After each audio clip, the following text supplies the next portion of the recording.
Hey everyone, I am so happy that you're still here with me. We just finished day 16, which was Joshua 1 through 14. I hope that you enjoyed it. There is so much in this book, it is unbelievable. So I am going to just point out a few of the things that really jumped out at me. A lot of them I have they've jumped out previously to me, but some things I've seen kind of in a new light. And I like to, if you haven't already noticed with the reflections, I like to kind of see the trends, what's happened in the past and how that is continuing to manifest and unfold as generations continue. Because there is, as I mentioned in one of the previous reflection videos, there is such a thing as generational curses, as things that start in one generation because of what someone else did, and it continues to manifest itself in subsequent generations when it's not recognized, when it's not addressed, when it is not covered with the blood of Jesus Christ. And so we see that continually. And so the first thing that really jumped out at me was Achan.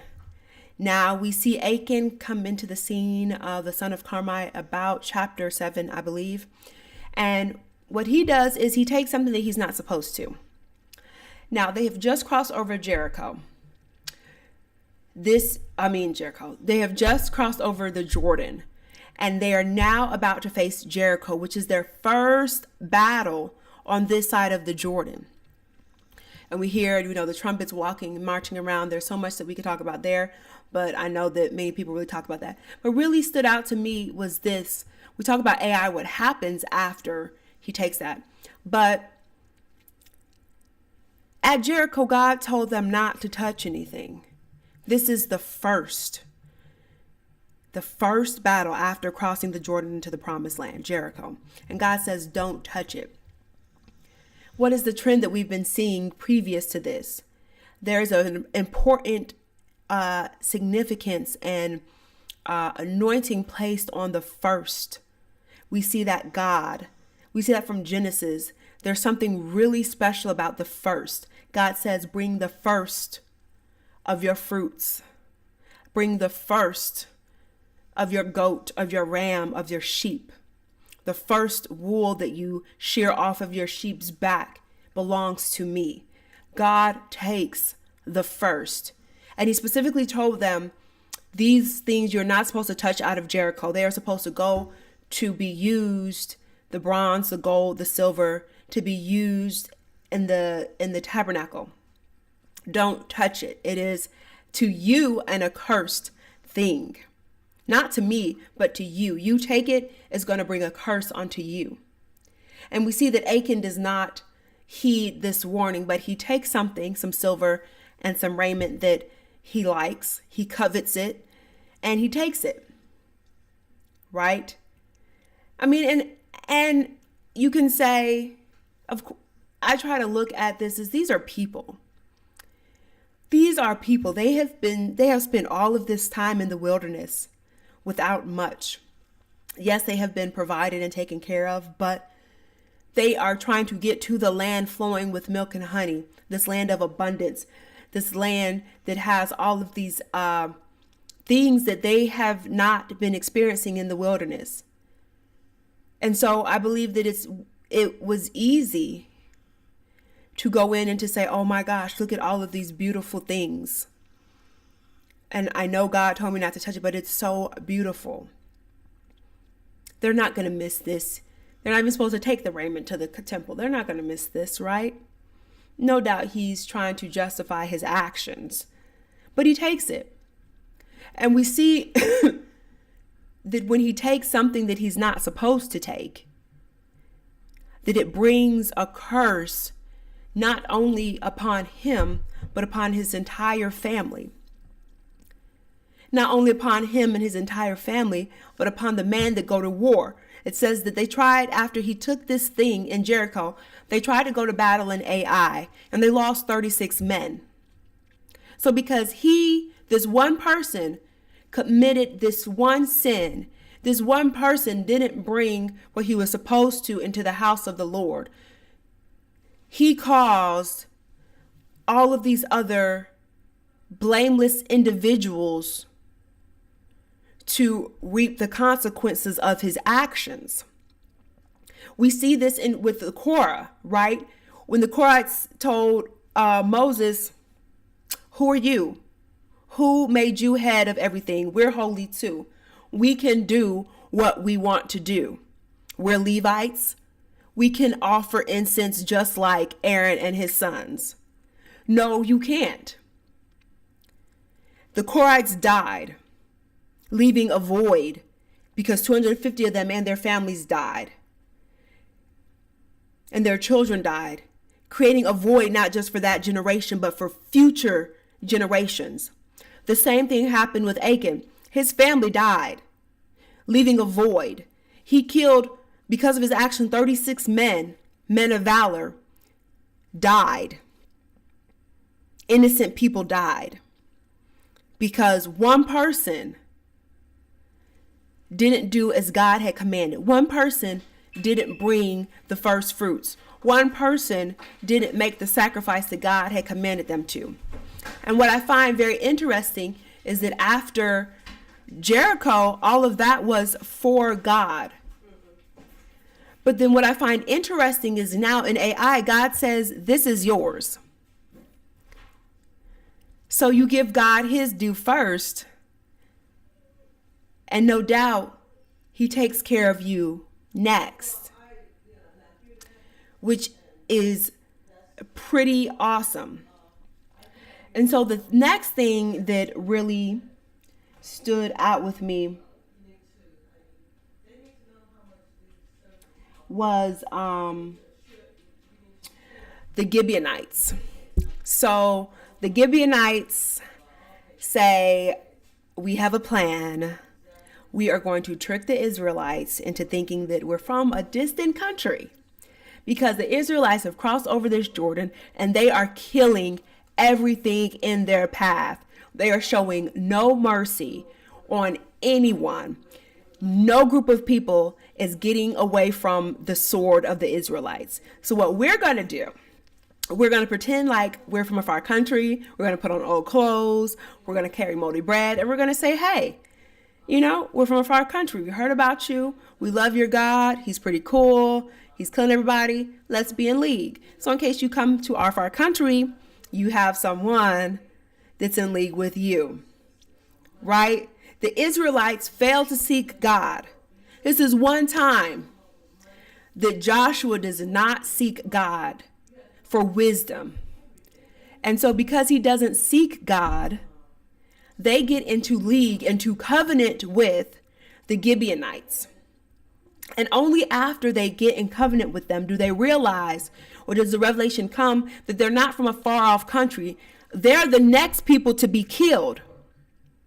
They're next on the list. The Israelites have this checklist of groups of people that are supposed to be knocked off, and the Gibeonites are next on the list.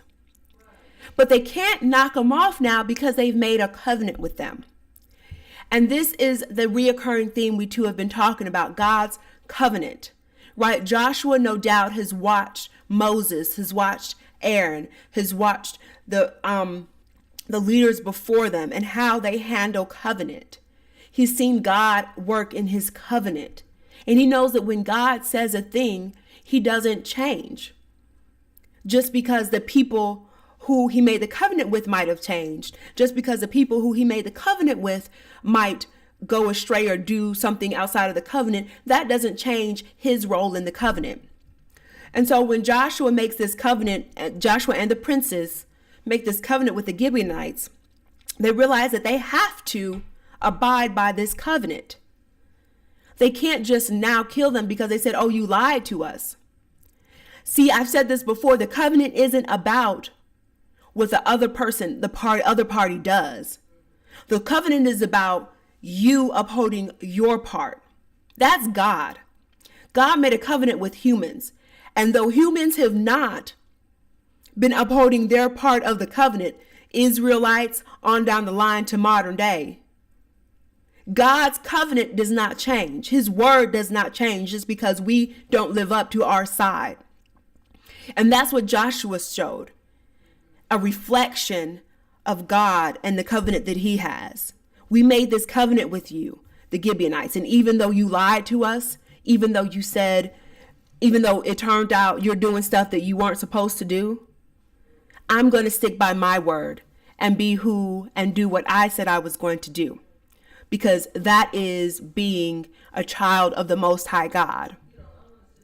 And next time, I'll be a little bit more discerning and I'll seek God's counsel when it comes to who I'm going to make covenant with. God doesn't take covenant lightly. And we also see this when the 5 kings come to attack the Gibeonites. The Gibeonites run to Israelites, say, hey, we made a covenant with you. We're covenant partners. You said you will watch out for us. We have these 5 kings that are at our doorstep trying to take us out because of you. I don't think they necessarily knew that, but the five kings attacked Gibeonites because the Gibeonites were now in league with the Israelites. So you have to be careful. I know many of you probably watch things like the superhero TV shows, right? And they always say you're a superhero. Those closest around you are more likely to get hurt because people are going to attack them to try to get to you, right? And that's exactly what happened with the Gibeonites. These 5 kings came and attacked the Gibeonites because now they were in league with the Israelites. So the Israelites had to go help them. And we see that because God was backing the Israelites and the Israelites were being true to their covenant to the Gibeonites, God joined in on the battle.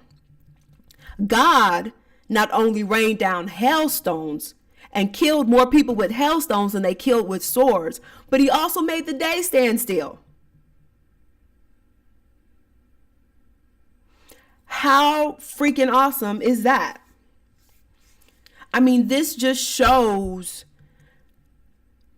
how serious covenant is to God. I also think that this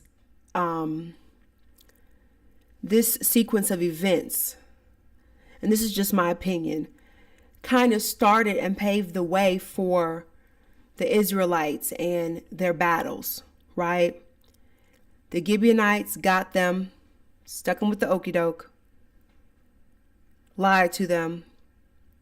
So no doubt the Israelites are a little teed right now, right? A little pissed off. And so it's like, okay, these guys are coming to you, so we have to go to battle for you. And so I think that there's a little anger there, right? We can't take it out on the Gibeonites because we have covenant with them. But we can definitely take this anger and aggression out on these 5 kings that are coming against the Gibeonites. Because they utterly destroy these guys. I mean, they hang the kings. They put their foot on their necks as a sign. I mean, there's a lot that they do with these 5 kings. And I think that it's kind of like the catalyst of this life of the season of war that the Israelites are about to enter into. I think it in a way kind of hardens them in a sense that this is what we have to do. We can't go easy. We are here for a purpose. And if we ever want to see peace, if we ever want to reap the inheritance, we have to do this. And we have to be committed to it. And we can't let groups beguile us, right? And the very last thing that I want to say that really stood out to me was in Joshua 11. When Joshua was old, it says that Joshua did everything that Moses commanded him.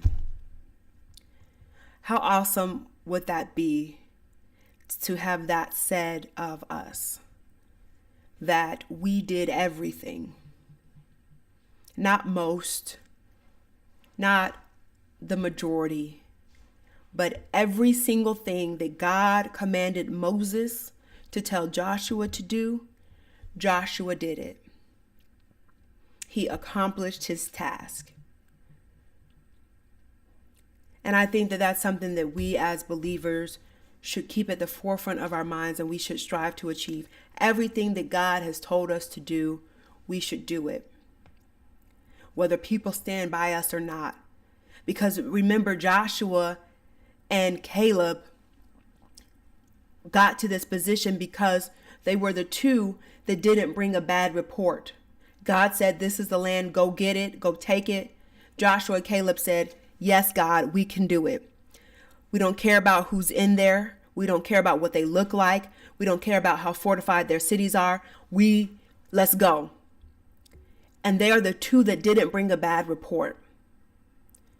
And so Joshua did everything that God commanded him to do.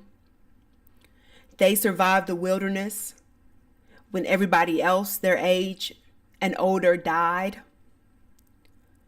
And then Caleb, we see in chapter 14, Caleb gets the inheritance that he wants. Why? Because he didn't bring a bad report. Everyone else is dividing these lots between families. But Caleb gets to choose and gets to take for himself